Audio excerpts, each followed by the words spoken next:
أعوذ بالله من الشيطان الرجيم. بسم الله الرحمن الرحيم. لقد أرسلنا رسلنا بالبينات وأنزلنا معهم الكتاب والميزان ليقوم الناس بالقسط. صدق الله العظيم.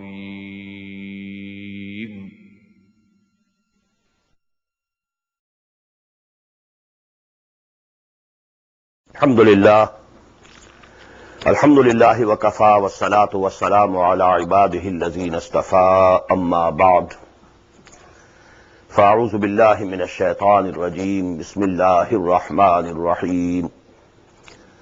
ومن يكسب إثما فإنما يكسبه على نفسه وكان الله عليما حكيما. ومن يكسب خطيئة أو إثما ثم يرم به بريئا فقد احتمل بهتانا وإثما مبينا. صدق الله العظيم. رب اشرح لي صدري ويسر لي أمري واحلل عقدة من لساني يفقهوا قولي. اللهم ربنا ألهمنا رشدنا وأعذنا من شرور أنفسنا. اللهم أرنا الحق حقا وارزقنا اتباعه وأرنا الباطل باطلا وارزقنا اجتنابه. اللهم آنس وحشتنا في قبورنا وارحمنا بالقرآن العظيم. اللهم اجعله لنا إماما ونورا وهدى ورحمة. اللهم ذكرنا منه ما نسينا وعلمنا منه ما جهلنا وارزقنا تلاوته آناء الليل وآناء النهار واجعله لنا حجة يا رب العالمين. آمين. Dear brothers and sisters and sons and daughters in Islam, Assalamu alaikum wa rahmatullahi wa barakatuh. As you must have noted, we are starting our study today from ayah number 111 of Surah An-Nisa. Just to have a brief review, I told you that these ayat can be grouped regarding different addresses. In Surah An-Nisa, in some passages, the address is directed towards the Muslims positively, giving them the details of Sharia, giving them how to reform the society now that it is your own society. You have your own society at Medina. You have the political authority here. Now you can enforce your own laws. Now you can reform this society in your own methods, in your own ways. Secondly, the address to the people of the book, the Jews and the Christians. Thirdly, the address towards the munafiqeen. The most important element now at Medina was that of munafiqeen, because it was the hidden enemy of the Muslims. And they had become a menace to the Muslim society and this, budding Islamic state, we may call it. Although there is no address to them directly by the words, Ya ayyuhal munafiqun, you will never find this word in the Quran. Always they are also addressed, Ya ayyuhal lazina amanu. Why? Because they profess to be Muslims. Legally they were Muslims. So they are also addressed by the words, Ya ayyuhal ladhina amanu. But when we see to the contents of the ayah, then we can understand, here actually the address is to the munafiqeen. But then secondly, these three addresses, they are interspersed with each other. To review the first 43 ayat, they were positive instructions to the Muslims, how to reform the society, what is the law of inheritance, how to protect the rights of women, how to protect the rights of orphans, etc., etc. How to have a sex discipline in your society, how to finish with the sex anarchy. All these things came in from the ayat, in the beginning, 43 ayat. Then there was a brief reference to the people of the book, from ayat number 44 to ayat number 57. Then two very profound ayat, again positively towards the Muslims, given the basis of the Islamic State, how to conduct the affairs of the Islamic State. يا أيها الذين آمنوا أطيعوا الله وأطيعوا الرسول وأولي الأمر منكم فإن تنازعتم في شيء فردوه إلى الله والرسول إن كنتم تؤمنون بالله واليوم الآخر ذلك خير وأحسن تأويلا. And after that starts a very long discourse, starting from ayah number 60, and it will end up in the ayah number 115. It's a continuous address to munafiqeen. And three subjects are discussed regarding them. Number one, total obedience to Muhammad sallallahu alayhi wasallam. That is essential. If you profess to be Muslims, you have to obey him in all respects. Even all personal disputes that may arise between you, you have to accept him as the arbiter. You have to accept him as the judge. فَلَا وَرَبِّكَ لَا يُؤْمِنُونَ حَتَّى يُحَكِّمُوكَ فِي مَا شَجَرَ بَيْنَهُمْ ثُمَّ لَا يَجِدُوا فِي أَنفُسِهِمْ حَرَجًا مِمَّا قَضَيْتَ وَيُسَلِّمُوا تَسْلِيمًا. But this was very, very difficult for them to swallow. A very bitter pill to swallow for the munafiqeen. He is also a man, human being. Why should we be obedient to him? We are ready to obey Allah. But why should we be obedient to him? The same disease which today we have among the people who don't want to accept ahadith, who don't want to accept sunnah as the permanent source of Islamic law. They say, hey, Quran is sufficient for us. We don't need anything else. The same disease is appearing among the Muslims in this form. That was the attitude of the munafiqeen or Medina. We are not ready to obey Muhammad sallallahu alayhi wa sallam. We are ready to obey Allah, Allah's word. Secondly, qital fi sabilillah had become a very big burden for them, risking their lives, going out to fight the enemies of Allah, risking their lives, spending their money and wealth and belongings. So we had a long discourse about that. Thirdly, and this concerned basically the munafiqeen not of Medina, but munafiqeen at Makkah, munafiqeen in other tribes. For them, hijrah had been made obligatory. It was fard. You have to migrate to Medina now. And I told you the wisdom behind it. That now, because an offensive had to be taken against the Aimmat al-Kufr, the leaders of Kufr, they were in Makkah, the Quraysh. And for that offensive, all the human resources that were available should have gathered at one place, at the base, so that an effective offensive could be launched from there. When Muslims were scattered, some are here, some are there, some are in that tribe, some are living in that tribe, in that corner of Arabian Peninsula. So how could, that force be available, which was required for an effective offensive? So hijrah was made compulsory, obligatory. And it has also become a reason for munafiqeen, because they were hesitating to leave their hearts and homes and families and the places where they were born, where they were brought up, where their ancestors, they lay buried. Actually, it was very hard to do it. So these three things have been discussed, in detail in this passage.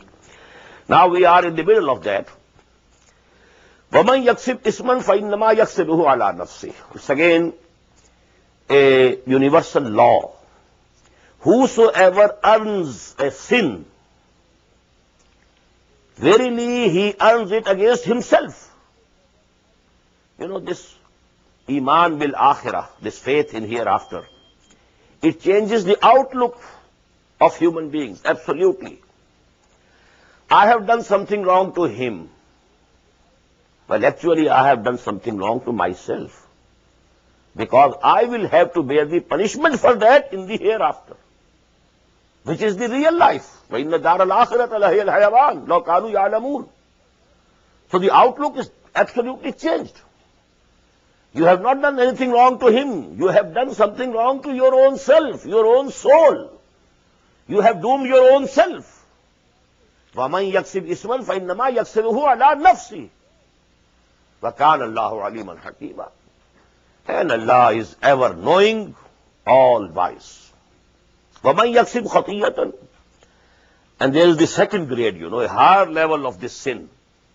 And what is that? وَمَنْ يَكْسِبْ خَطِيَّةً أَوْ إِثْمًا, whosoever earns a sin or some other wrong deed, ثُمَّ يَرْمِ بِهِ بَرِيًّا, and then he casts the blame on somebody else who is innocent. I do something and put the blame on him. He has done it.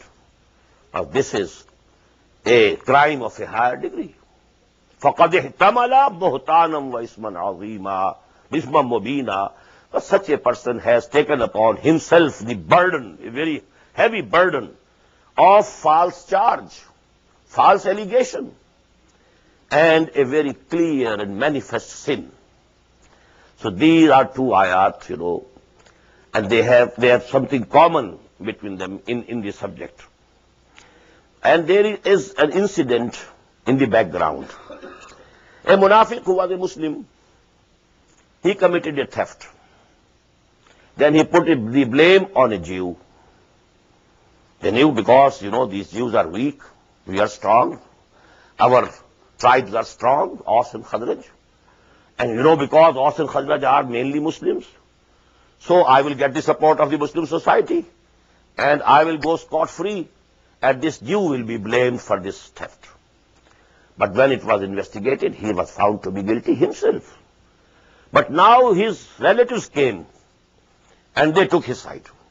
No, he is our brother, he is a Muslim, he must not be punished.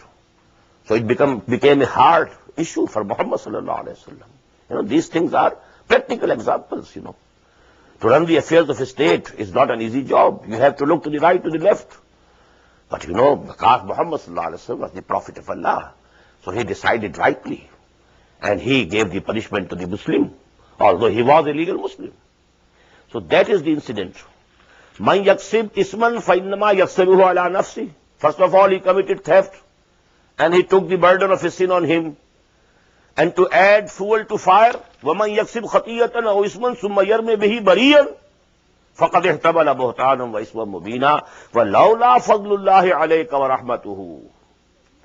And O Muhammad sallallahu alayhi wa sallam, had there not been the grace of Allah subhanahu wa ta'ala and bounty upon you, لَحَمَّتْ طَائِفَةٌ مِّنْهُمْ, a group amongst these had tried and intended أَن يُضِلُّوكَ, to lead you astray, to lead you on the wrong path, to lead you to the injustice. وَمَا يُضِلُّونَ إِلَّا أَنفُسَهُمْ. But because Allah is with you, they can't take you to the right, to the wrong path, but they have taken themselves to the wrong path. They have taken the ism and they have taken the burden on themselves. وَمَا يَضُرُّونَكَ مِنْ شَيْءٍ, and they will never be able to harm you, O Muhammad sallallahu alayhi wa sallam. Allah is your protector. وَأَنزَلَ اللَّهُ عَلَيْكَ الْكِتَابَ وَالْحِكْمَةَ. And this is one of the manifestations of Allah's bounty on you, that أَنزَلَ اللَّهُ عَلَيْكَ الْكِتَابَ وَالْحِكْمَةَ. Allah subhanahu wa ta'ala has sent down the book and the wisdom on you. وَعَلَّمَكَ مَا لَمْ تَكُنْ تَعْلَمْ. And Allah subhanahu wa ta'ala has taught you what you didn't know before. وَكَانَ فَضْلُ اللَّهِ عَلَيْكَ عَظِيمًا. And the bounty of Allah on you is very great. Sallallahu alayhi wa sallam. لَا خَيْرَ فِي كَثِيرٍ مِّن نَجْوَاهُمْ. There's no good in most of their secret parleys and secret talks. Najwa. 2-3 persons going away and talking to each other. This is called najwa. You should say out whatever you have to say in the open. But groupings, then intrigues, then sitting in different corners, and then they are talking to each other. This is called najwa. La khayra fi kasirin min najwahum. In these secret meetings and secret negotiations and secret, parleys and secret talks, most of them were without any good. Illa, but there is an exception. Illa man amara bi sadaqatin, except for that person who commands someone to give something in charity. Now to ask in public is not good. If you persuade in private, Allah subhanahu wa ta'ala has given you wealth. You should, spare something for the cause of Allah, for the cause of the poor. So if you are doing this job, privately and separately, then it is good. One exception. Illa man amara bi sadaqatin aw ma'rufin. Or any other good advice is being given. Personal advice. If you advise a person in public, maybe he feels offended. He thinks himself to be superior to me, so he is advising me. But if you privately go and tell him that this is better for you, and this attitude that you have taken is not good, it would have been much better had you taken that attitude. So that is also an exception. Aw islahim bainan nas. And the third is, when you are trying to bring some reconciliation between two parties, there also you are required to talk to them separately, then come to the other party and talk to them separately. So these are the three exceptions. All other secret negotiations are without any good. La khayra fi kasirin min najwahum illa man amara bi sadaqatin aw ma'rufin aw islahin bainan nas. وَمَنْ يَفْعَلْ ذَلِكَ. Whosoever does these three things, or one of these three things, ibtigha mardat Allah, and in doing these things, actually he wants the pleasure of Allah subhanahu wa ta'ala, that Allah be pleased with me. فَسَوْفَ نُؤْتِيهِ أَجْرًا عَظِيمًا. To such a person or to such persons, we shall give a very big reward. وَمَنْ يُشَاقِقِ الرَّسُولِ. Now this is the last ayah of this passage. We started from ayah number 60, in which, actually, indirectly, the munafiqeen are being addressed. These all, diseases which have been considered and discussed here, they were in the munafiqeen. وَمَنْ يُشَاقِقِ الرَّسُولَ. Whosoever becomes hostile towards the messenger of Allah. That was the last stage, because just as TB, tuberculosis, had three stages: first stage, second stage, third stage. And when, somebody had gone to the third stage of tuberculosis, then it was thought now it is incurable. The same way, nifaq, first stage is telling lies, making lame excuses. Second stage is, now you are swearing by Allah. Allah, I wanted to go. Actually, there was this reason I couldn't go to the battle. And third is, you feel enmity for the Muslims, and especially for Muhammad sallallahu alaihi wasallam. He had put us in this difficult position because he has started this movement, and by this movement, now there is a conflict in Arabia, now there is wars are going, and we are required to go to fight, and this is actually all due to him. So there was personal enmity towards Muhammad sallallahu alaihi wasallam in the hearts of the munafiqeen. And enmity towards the Muslims, good Muslims. Why? Well, they are always ready to go. Whenever there is a call, they respond positively. They don't look to the right or to the left. They don't see what are the risks involved. And they are ready to sacrifice everything. So actually, because they respond positively to every call, we become prominent because we are not responding positively. So actually, they are to blame. So these are the two reasons of shiqaq. And this is the highest level of nifaq. And when nifaq reaches this level, it becomes incurable. وَمَنْ يُشَاقِقِ الرَّسُولَ مِنْ بَعْدِ مَا تَبَيَّنَ لَهُ الْهُدَى. Whosoever becomes hostile to the messenger of Allah, after the guidance has been made manifest and evident. Now it was, at least 17 years had passed from the beginning of Wahi. Most of the Quran had been revealed. All the guidance has come to you already. When all this guidance has come to you, and even now if you are hostile to the Messenger of Allah, sallallahu alayhi wasallam, وَيَتَّبِعْ غَيْرَ سَبِيلِ الْمُؤْمِنِينَ, and whosoever is following not the way of the Muslims. The way of the Muslim is, when they are called, they say labbaik. When they are called to spend, they bring everything they have and contribute. This is the way of the Muslims. So actually, whosoever is hostile to Muhammad sallallahu alaihi wasallam, and whosoever is not following the way of the mu'mineen, nuwallihi ma tawalla. We also turn him in the direction in which he has himself chosen. He has chosen the direction of hell. Well, hell to you. Go. Nuwallihi ma tawalla. Now we don't care for him. Now we don't want to bring him back. Now he has taken this direction. He has reached that level of nifaq. let him go to hell. نُوَلِّهِ مَا تَوَلَّى وَنُصْلِهِ جَهَنَّمَ, and we shall throw him in Jahannam, وَسَاءَتْ مَصِيرًا, and it's a very bad destination. So this is the final, in this long passage starting from ayah number 60, and it has come to ayah number 115. It has been discussing all this passage discusses actually nifaq and munafiqeen and the various diseases in them and the various forms of manifestation of nifaq. But this ayah is important in another way also. And that is, it is the basis of the authenticity of ijma' in Islam. The sources of Islamic law are, number one, Quran. Sources of Sharia, Quran, number one. Sunnah of the Prophet, number two. And ijma', number three. Ijma' of the days of the Prophet, ijma' of the days of the companions, ijma' of the period of Khilafat al-Rashida. Now, this has been accepted by all four schools of fiqh among the Sunnis. Hanafi, Maliki, Shafi'i, Hanbali. They all accept that ijma' is the third source of law in Islamic Sharia. But Imam Shafi'i says, I wondered, if ijma' is so important, why there is no mention of it in Quran? And Imam Shafi'i is a big scholar. And he is actually the founder of that discipline of Usulul Fiqh. This discipline started with Imam Shafi'i rahimahullah. So he says that I went through Quran 300 times only to find any place to which I can point out that this is the basis of ijma'.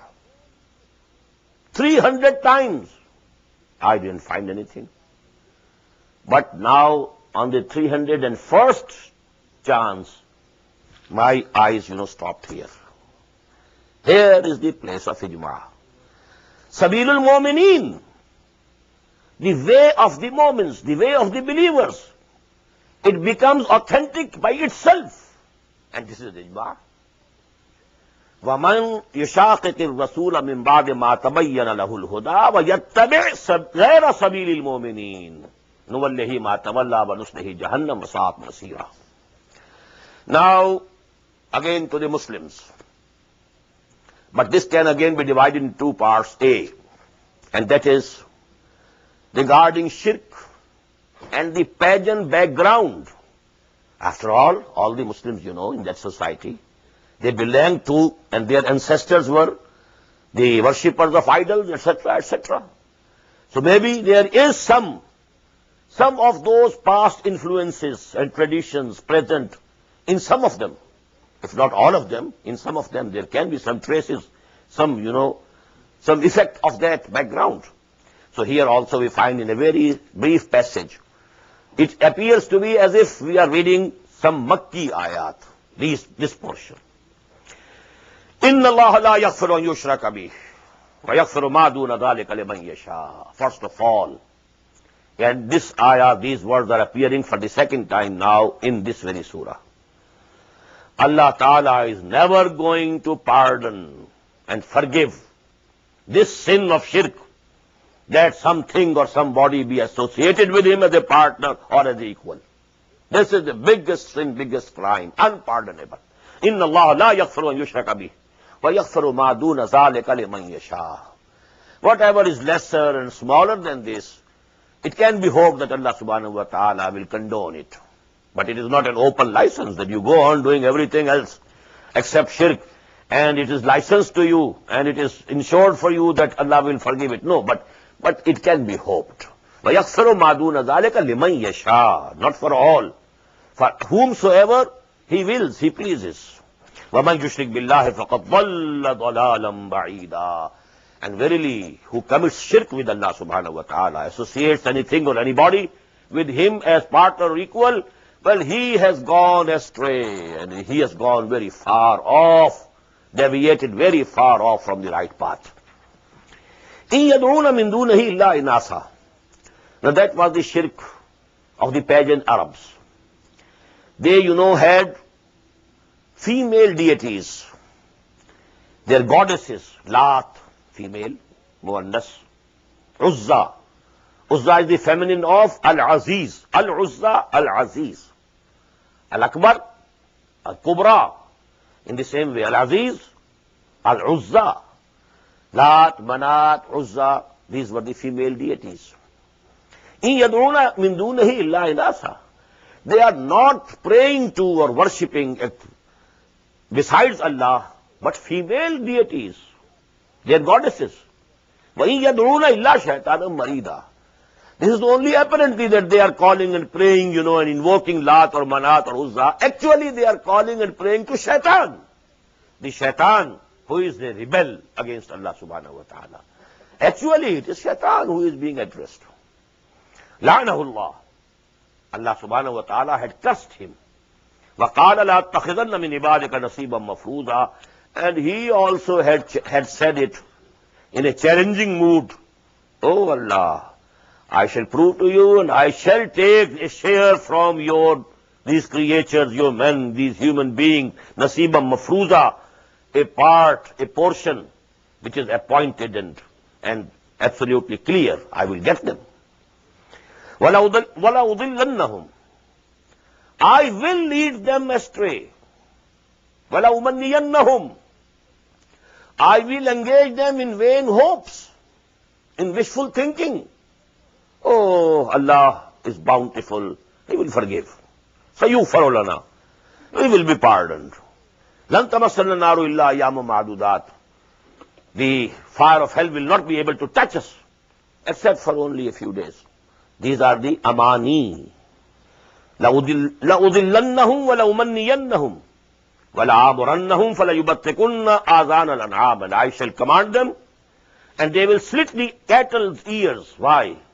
Because when some, cow or something else, some camel, that was fixed, that was given to some idol, in the name of idol, set free, they used to slit their ears as a sign that this is now a sacred thing. Nobody touch to them. Just we find in Hindu society also, even today, we find that the cattle are, roaming. Nobody can stop them because they have been donated to in the name of some, devata and some god, etc., etc. وَلَآمُرَنَّهُمْ فَلَيُغَيِّرُنَّ خَلْقَ اللَّهِ. And I shall command them, and they will alter the creation of Allah subhanahu wa ta'ala. And now we are playing with this creation of Allah, with genetics and genetical engineering. We will be playing havoc with the creation of Allah subhanahu wa ta'ala. This has started. And the other form was females imitating males, males imitating females. وَلَا يُغَيِّرُنَّ خَلْقَ اللَّهِ. Allah has made them something else. Allah had made these hair grow on males. We shave it. No, we want to look like females. This is also a change in the khalq of Allah. This is nature going against nature. Why? The sunnah of the prophets, all the messengers of Allah, and we are imitating this West. Why? This is again, changing. Because the fitrah, Ibrahim alayhi salatu wassalam, all these things, fitrah is that which was given to us through Ibrahim alayhi salatu wassalam. So this is changing. And unisex dress. Somebody is going and you can't say whether he is a male or she is a female. You can't know. So all these things, they belong to this category. And this is going to its climax through this genetical engineering. وَلَآمُرَنَّهُمْ فَلَيُغَيِّرُنَّ خَلْقَ اللَّهِ وَمَنْ يَتَّخِذْ شَيْطَانًا وَلِيًّا مِنْ دُونِ اللَّهِ فَقَدْ خَسِرَ خُسْرَانًا مُبِينًا. And whosoever takes Satan as his protector and friend instead of Allah subhanahu wa ta'ala, he is in a great loss, in a manifest loss. He has lost his career, his future. يَعِدُهُمْ.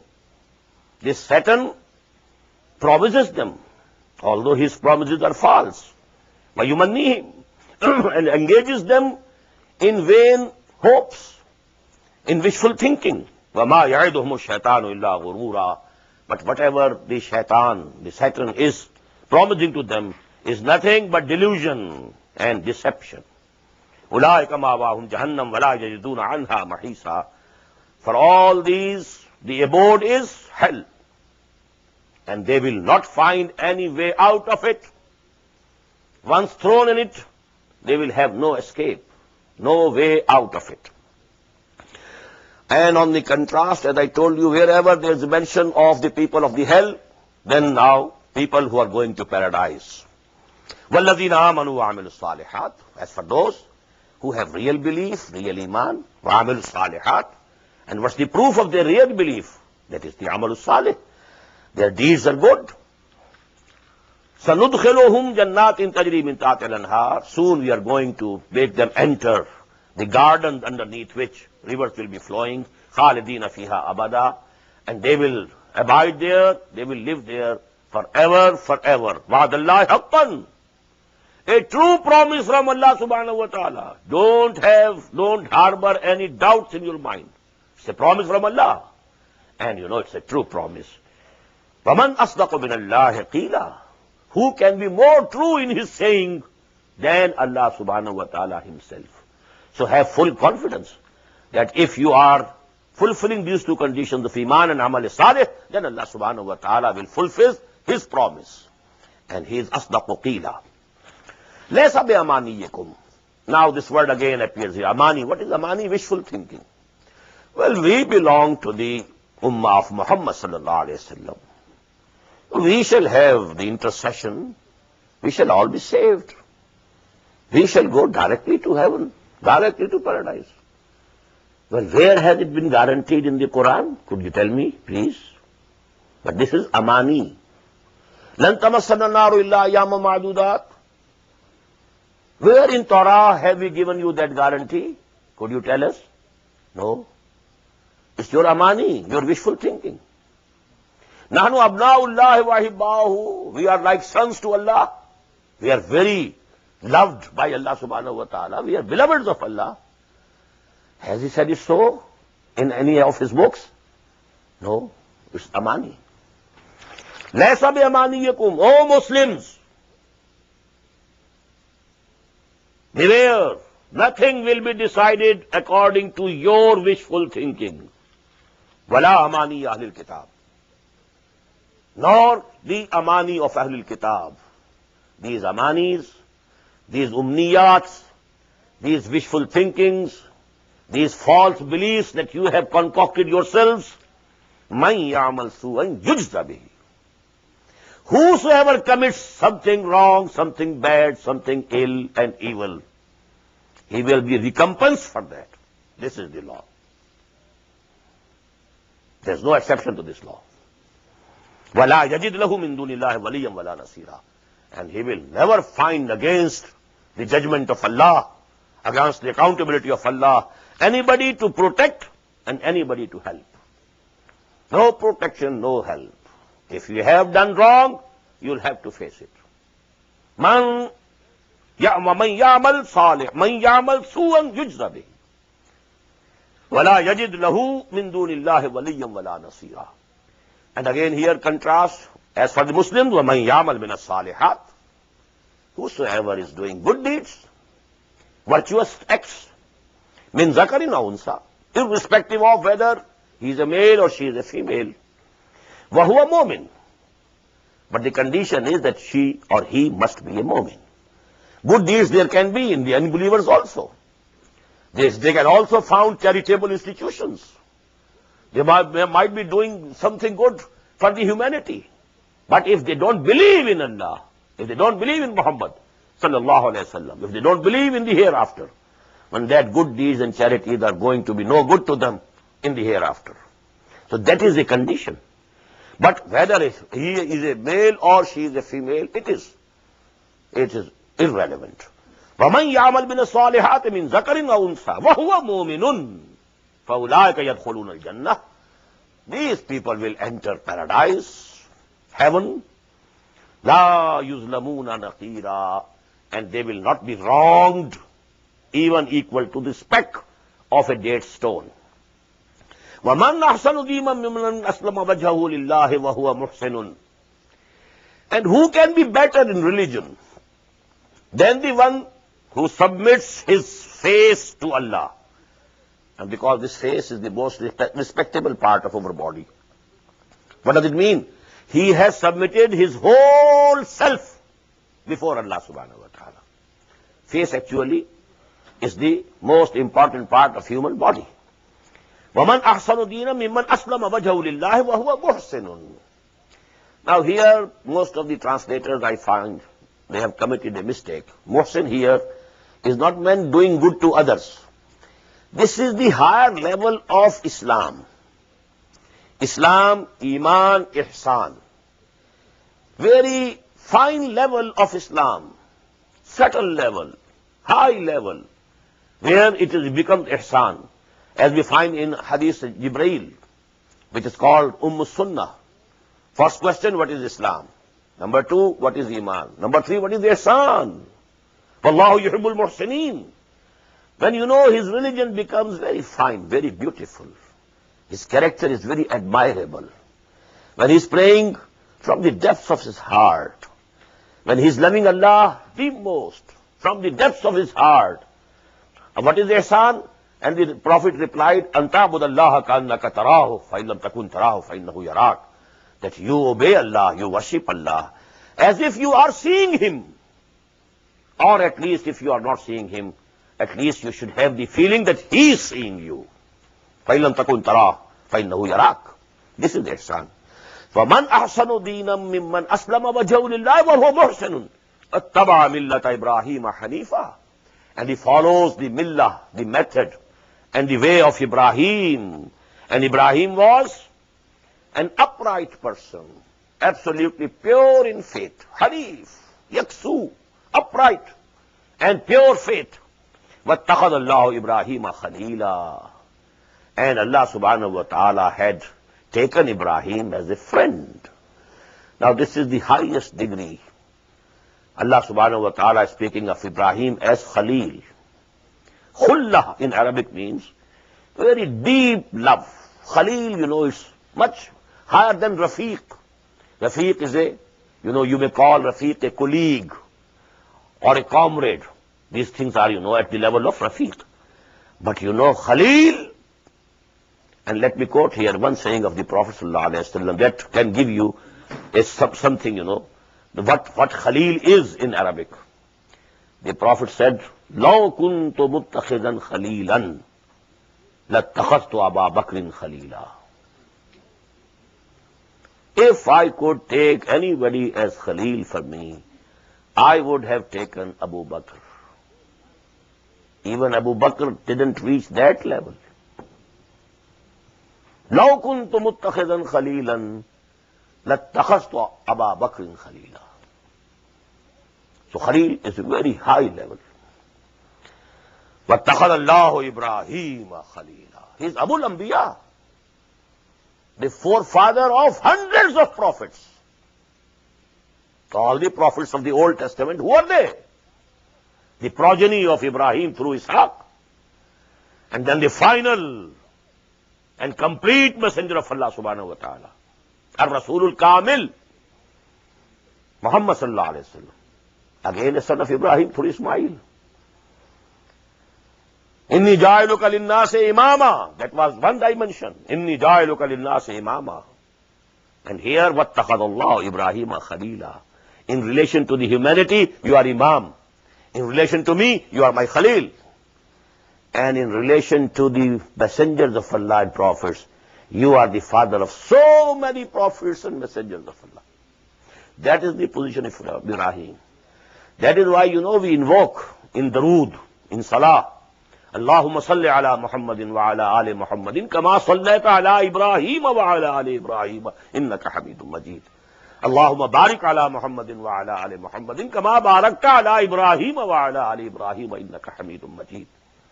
Walillahi ma fis samawati wa ma fil ard. And to Allah belongs all that is in the heavens and that is in the earth. Wa kana Allahu bi kulli shay'in muhita. And Allah subhanahu wa ta'ala is encompassing all the things. He has encircled as if everything, nothing is beyond his control.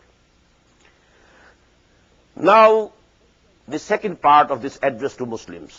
The first part was basic Iman and Shirk and Amal Saleh.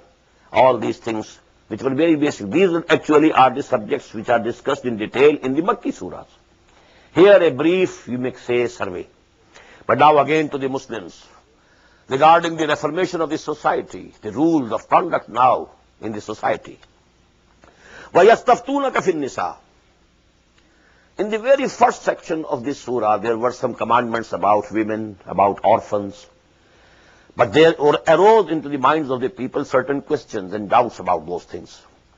And Allah subhanahu wa ta'ala is now explaining. People came to Muhammad sallallahu alayhi wa sallam to ask questions about it. What does it mean? How can we do it? Now these questions. يَسْتَفْتُونَكَ فِي النِّسَاءِ. O Muhammad sallallahu alayhi wa sallam, they want a pronouncement about women. قُلِ اللَّهُ يُفْتِيكُمْ فِيهِنْ. Tell them Allah is going to pronounce, give you a pronouncement regarding women. وَمَا يُتْلَى عَلَيْكُمْ فِي الْكِتَابِ فِي يَتَامَى النِّسَاءِ. And what has been already, which is recited to you in the book about the orphan women, Yatama Nisa. In ayah number 3 of this very surah, the mention was there. But people, I told you, the Munkareen Sunnah, who don't take Sunnah to be the exegesis of Quran, to be the authentic or exegesis of Quran, they interpret it in a different way. But here Allah subhanahu wa ta'ala has blocked their way. He has made His commandment absolutely clear. That is the Yataman Nisa, the orphan girls. Allati la tutunahunna ma kutiba lahunna wa targhabuna an tankihuhunna. You want to marry them? They are under your guardianship. You want to marry them? Because they are orphans, you will not have to pay the dowry. And nobody will be there to ask for their rights. La tutuhunna ma kataballahu lahunna. You don't want to pay to them what Allah subhanahu wa ta'ala has fixed for them. Wa targhabuna an tankihuhunna. And you want to marry them. Wal mustad'afina min al-wildan. And the oppressed people among the oppressed ones among the children, وَأَن تَقُومُوا لِلْيَتَامَى بِالْقِسْطِ. And that you should establish justice about orphans. Now it is قَامَ بِي أَن تُقِيمُوا لِلْيَتَامَى بِالْقِسْطِ. إِقَامَ بِي بِالْقِسْطِ, with justice. So you have to establish justice. وَمَا تَفْعَلُوا مِنْ خَيْرٍ فَإِنَّ اللَّهَ كَانَ بِهِ عَلِيمًا. And whatever good you do, Allah subhanahu wa ta'ala very well knows it. Don't think it will go in vain or in waste. Now the thing has now been cleared. If there could be any doubt regarding the explanation of ayah number 3 of this surah, I don't have time to repeat it now. Now second issue. وَإِنِ امْرَأَةٌ خَافَتْ مِنْ بَعْلِهَا نُشُوزًا. In the beginning of this surah we discussed, if a husband feels that the wife is becoming disobedient, she is not behaving as she should, then what to do? That was given in the beginning. Now the converse of it. Maybe that a woman thinks that the husband is cruel to him. He is not paying her due attention, for example. After all, she is in wedlock with a person. She is the wife, he is the husband. She has some rights over him, and he is not performing the duties. وَإِنِ امْرَأَةٌ خَافَتْ مِنْ بَعْلِهَا نُشُوزًا أَوْ عِرَازًا. If a woman fears from her husband nushuzan, that is oppression or cruelty, or i'radan, or neglect, ignoring. Now he is ignoring her, not coming to her, not meeting her. So these things, what should you do? فَلَا جُنَاهَ عَلَيْهِمَا أَن يُصْلِحَا بَيْنَهُمَا صُلْحًا. There will be no blame on them if they fix some new terms between them. The woman can say, okay, I let you have part of the dowry that you paid to me. Okay. But live with me in a ma'roof way, in a justifiable way. So actually anything, a new treaty can be made. They can adjust the things between them so that they can live together. And they can live as real wife and husbands, because that is the essence of the family life. وَالصُّلْحُ خَيْرٌ. And peace and treaty, this is much better. even if you have to give up something. وَأُحْضِرَتِ الْأَنفُسُ الشُّحَّ. Verily, these inner souls of man, the basic and the baser selves in man, there is, greed in it. Woman will also say, I don't want to forego the part of the dowry that you paid to me, but to make some reconciliation, to make things better, if you can do it, you must do it. وَإِن تُحْسِنُوا وَتَتَّقُوا. But if you adopt a good attitude, and you have the regard of Allah, taqwa of Allah, you are God conscious, you are Allah conscious, you have Allah in your mind, tattaqu, and you are trying to save yourself from Allah's displeasure. فَإِنَّ اللَّهَ كَانَ بِمَا تَعْمَلُونَ خَبِيرًا. So whatever you are doing, Allah is very well aware of it. وَلَن تَسْتَطِيعُوا. Third, because it was said in the beginning, if you want to have more than one wife, you have to do full justice between them. All the things that can be measured or weighed must be given equally. Your time equal. The time you are passing with this wife must be equal to the time you are passing with that wife. The money that you are giving to this wife, the equal sum must be paid to the other wife. The dress, what type of dress you are providing to them, you have to provide here also. All the things that can be weighed and measured. But there is one thing which is not in the control of man, and that is his heart. He might have love for one more than the other. And this is beyond the control of human beings. So that is now made clear here. وَلَن تَسْتَطِيعُوا أَن تَعْدِلُوا بَيْنَ النِّسَاءِ وَلَوْ حَرَصْتُمْ. And it is impossible for you, in this respect, to do justice to the women, although you might be eager to do that, but you can't do it. فَلَا تَمِيلُوا كُلَّ الْمَيْلِ. But don't incline towards one absolutely. فَتَذَرُوهَا كَالْمُعَلَّقَةِ. So as to leave the other one as suspended in between. She is neither married, nor with a husband, or neither without a husband. This is muallaq, hanging in between. Don't leave her in suspense.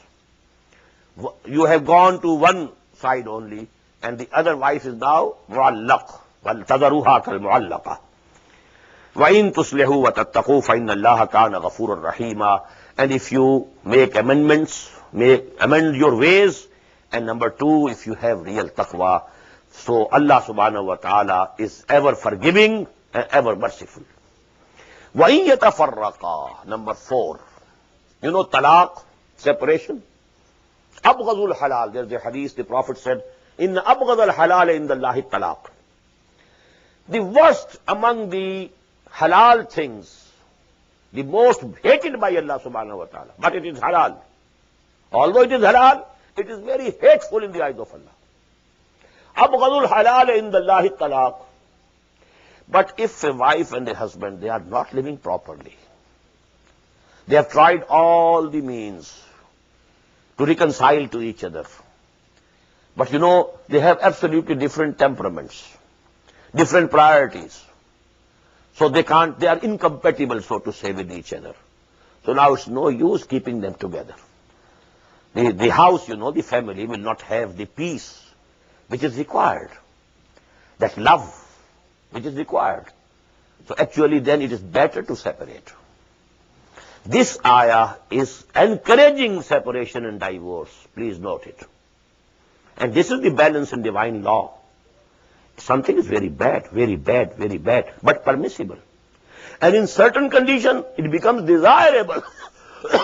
You must try your best to maintain this relationship of marriage.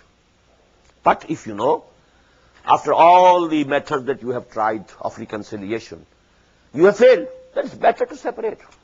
وَإِن يَتَفَرَّقَا. And if they separate, يُغْنِ اللَّهُ كُلًّا مِنْ سَعَتِهِ.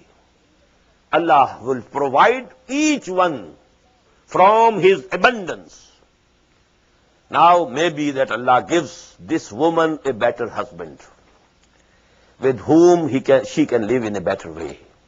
And Allah will provide to this male also, to this husband also, a better wife, which is more compatible in her manners and ways with this person. So that's it. إِن يَتَفَرَّقَا.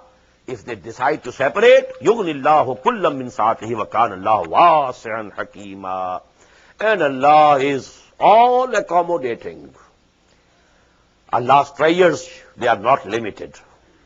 He can produce a better wife for you, provide a better wife for you and a better husband for her. كَانَ اللَّهُ وَاسِعًا عَلِيمًا and Hakima, and He is all wise. وَلِلَّهِ مَا فِي السَّمَاوَاتِ وَمَا فِي الْأَرْضِ. Again, you must know everything belongs to Him, not to you, not to anybody else. To Allah belongs everything, all the things which are in the heavens or in the earth. وَلَقَدْ وَصَّيْنَا الَّذِينَ أُوتُوا الْكِتَابَ مِنْ قَبْلِكُمْ. And we had advised and admonished those also who were given the book before you, O Muslims, وَإِيَّاكُمْ. And we are advising you also, أَنِ اتَّقُوا اللَّهِ, that have taqwa of Allah. You know, all these rules and regulations and do's and don'ts will go in vain if there is no taqwa. Man will play with the rules. This happens. Law, you know, can be made an article of play, a game. But if you have real taqwa, then these instructions will be beneficial. See the wordings. وَلِلَّهِ مَا فِي السَّمَاوَاتِ وَمَا فِي الْأَرْضِ وَلَقَدْ وَصَّيْنَا الَّذِينَ أُوتُوا الْكِتَابَ مِنْ قَبْلِكُمْ وَإِيَّاكُمْ أَنِ اتَّقُوا اللَّهَ. We advised them also, and we are advising you also. They were the former Muslim Ummah, and now you are the Muslim Ummah. They were the representatives of Allah on earth, and now you are occupying the same position. So we admonish them also, and we are admonishing you also. أَنِ اتَّقُوا اللَّهَ وَإِن تَكْفُرُوا فَإِنَّ لِلَّهِ مَا فِي السَّمَاوَاتِ وَمَا فِي الْأَرْضِ. Now here kufr doesn't mean unbelieving. Here kufr is as opposed to shukr. If you act thanklessly, we have given you this position. If you are not grateful, or if you disregard Allah subhanahu wa ta'ala, فَإِنَّ لِلَّهِ مَا فِي السَّمَاوَاتِ وَمَا فِي الْأَرْضِ. What harm can you do to Allah by disregarding Him or disregarding His laws and of Sharia? To Him belongs all the things which are in the heavens and in the earth. وَكَانَ اللَّهُ غَنِيًّا حَمِيدًا. And Allah subhanahu wa ta'ala is self-sufficient. He needs none, He needs nothing. وَحَمِيدًا. Hamida, He is praiseworthy. He doesn't need any praise. He is the praised one Himself. وَلِلَّهِ مَا فِي السَّمَاوَاتِ وَمَا فِي الْأَرْضِ. You are seeing how many times these words have been repeated here. لِلَّهِ مَا فِي السَّمَاوَاتِ وَمَا فِي الْأَرْضِ. Don't think that you own something and you have the authority. And if a woman is there in this wedlock with you, now you can do anything to her that you like. No. You are also bondsman to Allah. You will be held responsible on the day of judgment. If there is any ill treatment from your side to your wives, to the orphans, or to the weaker elements of the society, don't think you will go scot-free. You will have to, face the grand accountability of the day of judgment. وَلِلَّهِ مَا فِي السَّمَاوَاتِ وَمَا فِي الْأَرْضِ وَكَفَى بِاللَّهِ وَكِيلًا. إِن يَشَاء يُذْهِبْكُمْ أَيُّهَا النَّاسِ. If Allah pleases, He can finish you, O mankind. وَيَأْتِ بِآخَرِينَ. He can bring another creation. He created you. He can create any other creation. Don't think that the creative activity of Allah has come to an end. Now He cannot create any other creature. Although He has raised you to a very high pinnacle, very high position. Ashraful makhluqat. وَلَقَدْ كَرَّمْنَا بَنِي آدَمَ وَحَمَلْنَاهُمْ فِي الْبَرِّ وَالْبَحْرِ وَرَزَقْنَاهُمْ مِنَ الطَّيِّبَاتِ وَفَضَّلْنَاهُمْ عَلَى كَثِيرٍ مِّمَّنْ خَلَقْنَا تَفْضِيلًا. We have given you all that positions. But don't think we can finish with you, all of you, and we can bring another creation. وَإِن يَشَاء يُذْهِبْكُمْ أَيُّهَا النَّاسُ وَيَأْتِ بِآخَرِينَ وَكَانَ اللَّهُ عَلَى ذَلِكَ قَدِيرًا. Allah is powerful enough to do it. مَنْ كَانَ يُرِيدُ ثَوَابَ الدُّنْيَا فَعِندَ اللَّهِ ثَوَابُ الدُّنْيَا وَالْآخِرَةِ. Very beautiful. Whosoever has decided only to get the reward in this world, woe to him. Allah subhanahu wa ta'ala has both the things, the reward of this world also and akhirah also. तू ही नादा चंद कलियों पर कनात कर गया, वरना गुलशन में इलाजे तंगी दामा भी था. You have limited yourself to this world, the gains of this world, the comforts of this world, the luxuries of this world, the fame of this world, the power of this world, and it is nothing as compared to akhirah. وَمَا الْحَيَاةُ الدُّنْيَا فِي الْآخِرَةِ إِلَّا قَلِيلٌ. So it's a very beautiful way of exhortation. Why have you confined yourself? من كان يريد ثواب الدنيا فإن الله ثواب الدنيا والآخرة وكان الله سميعا بصيرا. And verily Allah subhanahu wa ta'ala is ever listening, ever seeing. Nothing is hidden from his eyes. Now the last ayah is very profound. Here you know this section is ending. The address to the Muslims. Again we shall find the address towards munafiqun from ayah number 136. But this ayah is most profound. This discourse addressed to the Muslims ending with this ayah. Ya ayyuhalladhina amanu kunu qawwamina bil qist shuhada lillah. Oh, you who profess to believe. Oh, you who believe. Stand up for Allah subhanahu wa ta'ala. Qawwamina bil qist. Qama be, I said, to establish something. Qawwamina bil qist. Establishing justice in this world. Just social order to be established. All types of injustice and cruelty and exploitation to be done away with. And this is your duty. We have made you the best ummah. Ya ayyuhalladhina amanu kunu qawwamina bil qist shuhada lillah. You should become witnesses for Allah. You know, Jehovah's Witnesses. A very good term. Jehovah. This is the name for Allah subhanahu wa ta'ala. Witnesses of Allah. And actually we are the witnesses for Allah. Shuhada lin-nas.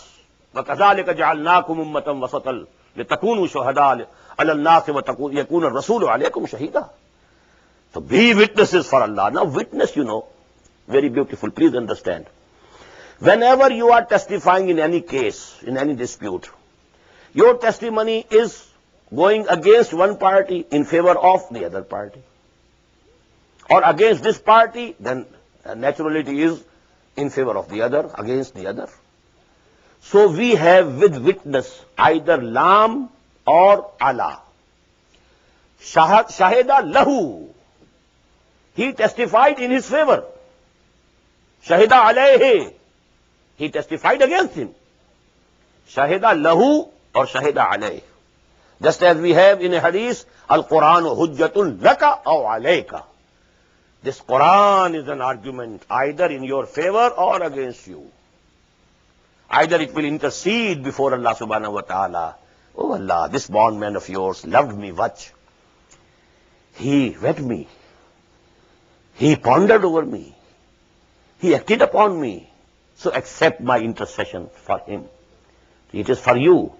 And it can be against also. Oh Allah, this fellow, he professed that I am the book of Allah. He never read me or recited me without understanding. Even a newspaper he was not reading without understanding. But he was reciting me without understanding. So it will be a witness against you. Al-Quranu hujjatun laka wa alayk. But we shall continue this discourse in the next session, inshallah. أقول قولي هذا واستغفر الله لي ولكم ولسائر المسلمين والمسلمات. الله أكبر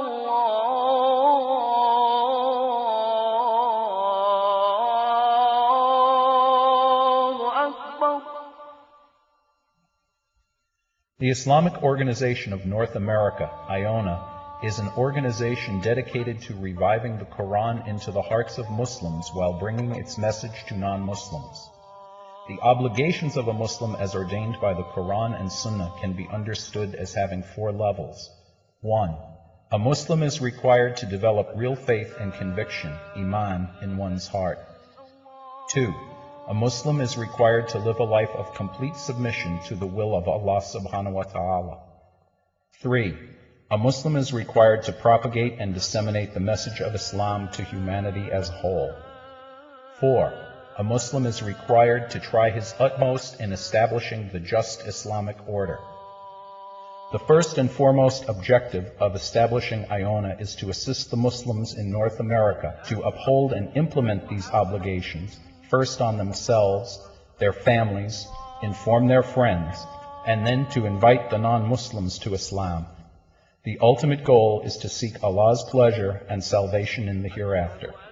For more information about Iona, please visit us at www.tanzim.us.